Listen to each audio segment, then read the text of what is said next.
नमस्कार, Rajesh sir classes में आपका स्वागत है। इस वीडियो में मैं मेरा भारत महान पर निबंध लिखना आप लोगों को बताऊंगा। तो देखिए, मेरा भारत महान पर निबंध। आर्यावर्त, भारत, हिंदुस्तान, इंडिया नामों से संबोधित हमारा देश प्राचीन काल से लेकर आज तक अनेकता में एकता धारण करते हुए विश्व में अपनी एक अलग पहचान बनाया हुआ है। भारतीय संसद के प्रवेश द्वार पर अंकित महाउपनिषद से लिया गया यह सूक्ति भारत की महानता को प्रदर्शित करता है। अयम निजः परो वेति गणना लघुचेतसाम उदार चरितानामम तू वसुधैव कुटुंबकम। जिसका अर्थ है यह मेरा है अथवा पराया है, ऐसा केवल छोटे दिल वाले ही सोचते हैं। उदार दिल वालों के लिए तो सारी पृथ्वी ही एक परिवार की तरह है। यही है हमारे देश की सभ्यता और संस्कृति। 1893 में अमेरिका के शिकागो शहर में हुए विश्व धर्म संसद में स्वामी विवेकानंद जी के भाषण का यह अंश भारत की महानता में चार चांद लगाता है। मुझे गर्व है कि मैं एक ऐसे देश से हूँ जिसने इस धरती के सभी देशों और धर्मों के परेशान और सताए गए लोगों को शरण दी है। मुझे यह बताते हुए गर्व हो रहा है कि हमने अपने हृदय में उन इजरायलियों की पवित्र स्मृतियां सजो कर रखी हैं जिनके धर्मस्थलों को रोमन हमलावरों ने तोड़ कर खंडहर बना दिया था और तब उन्होंने दक्षिण भारत में शरण ली थी। मुझे इस बात का भी गर्व है कि मैं एक ऐसे धर्म से हूँ जिसने महान पारसी धर्म के लोगों को शरण दी और अभी भी उन्हें पाल पोस रहा है।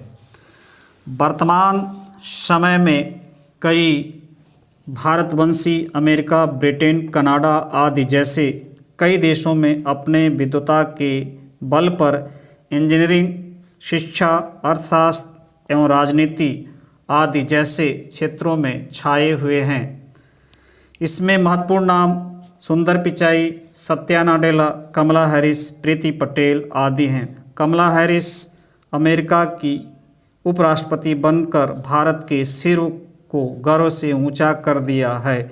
इतना ही नहीं, न्यूजीलैंड की संसद में भारतीय मूल के गौरव शर्मा संस्कृत में शपथ लेकर पूरे विश्व में भारतीय संस्कृत को गौरवान्वित कर दिया।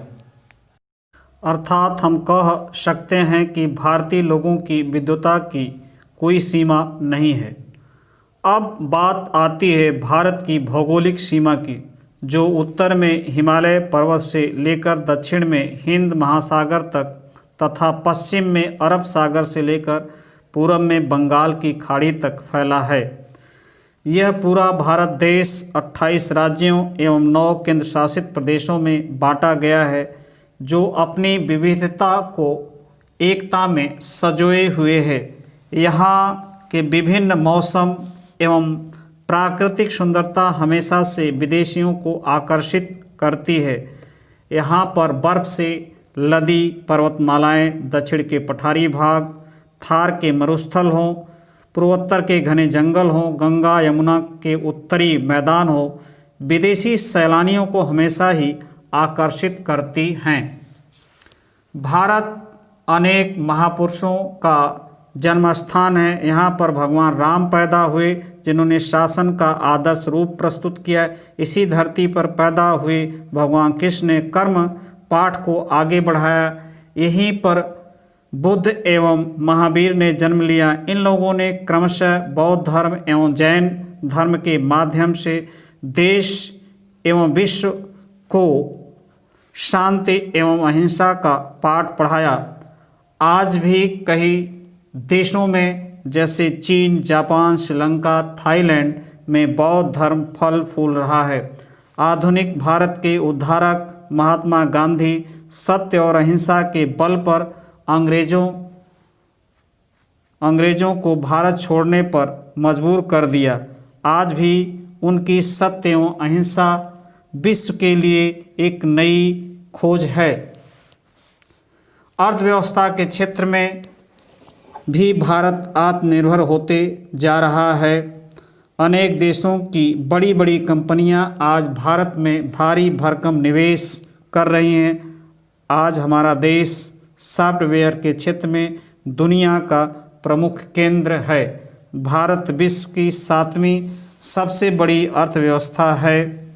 अतः हम कह सकते हैं कि भारत सभ्यता, संस्कृति, प्रौद्योगिकी आदि अनेक क्षेत्रों में आज विश्व का नेतृत्व कर रहा है। इतना ही नहीं, भारत विश्व का सबसे बड़ा लोकतंत्र है। इन्हीं तमाम खूबियों के कारण मेरा भारत एक महान देश है। नमस्कार।